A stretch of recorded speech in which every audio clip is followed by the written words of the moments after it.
And with us now to continue our conversation is John King, Chancellor of the State University of New York System, who served as Education Secretary under President Obama. Chancellor, Secretary, thank you very much for being with us this morning. I just want your thoughts on what we're seeing here. Any minute now, the President is going to sign this executive order. Look, it's very distressing. This is going to be bad for students, bad for families. And at the end of the day, Congress needs to make this decision. The president can't unilaterally end the education department. But what we have seen already with the layoffs is that the department's work is already being undermined. And so even though you, I guess, can't de facto eliminate a department by cutting its funds to virtually zero and sending all that to the states, that's pretty much the same thing. That's right. And what it's going to do is undermine the core functions of the department. For example, just last week, the higher education system depends on student financial aid. Just last week, the FAFSA, the free application for federal student aid, broke for a brief period.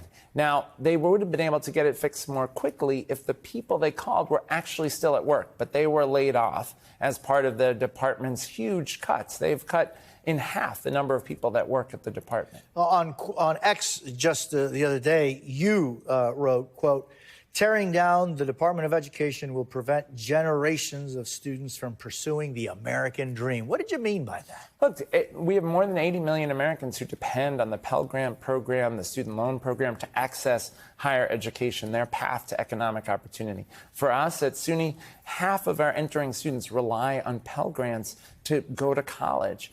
Without the federal government supporting higher education, we're undermining the long-term health of our economy. Yamiche was reporting that, according to the at least Trump administration, Title I, students with disabilities, student loans would not be affected under any changes underway. If these are some of the programs that are going to remain, what are your concerns? Well, look, I think that's false. That's a false claim. Why?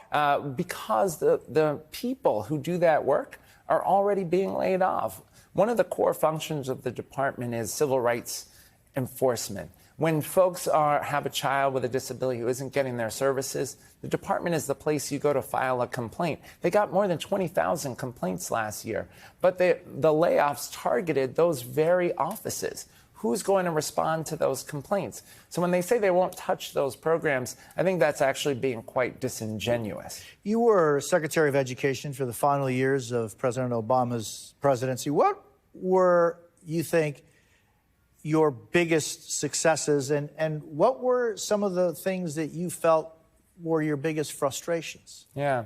Well, certainly during the Obama administration, we were very focused on increasing the Pell Grant program so that more low-income students could go to college. We were focused on raising standards for teaching and learning so that more students would graduate high school ready for college and careers. Certainly, there were ways that we could have improved. And I think that's our challenge as a country. We know, for example, students today are behind where they were before COVID.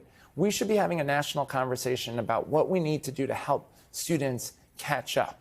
But instead, we're having this distracting conversation about the future of the department. What do you think, and when you look at the metrics, what has been the impact or the biggest success, or maybe the biggest failure of the Department of Education since education was, let's say, what was the state of our children's education before the Department of Education, and what is it today? Yeah, well, look, the department was created in 1979, but its history is really the federal role in education that began during the Civil Rights Movement. Yeah. The Elementary and Secondary Education Act of 1965, the Higher Education Act of 1965, the Individuals with Disabilities Education Act.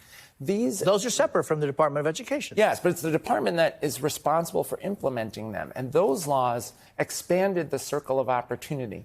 Without a federal role in education, we know that states and districts often won't serve students well. The history is that the department was needed to make sure that students with disabilities would get services, that English learners would get services, that schools wouldn't discriminate against African American students or discriminate against students on the basis of religion. That role is still desperately needed. Secretary John King, it's a pleasure to see you. I thank you for coming in this morning. Really appreciate it. Thanks so much.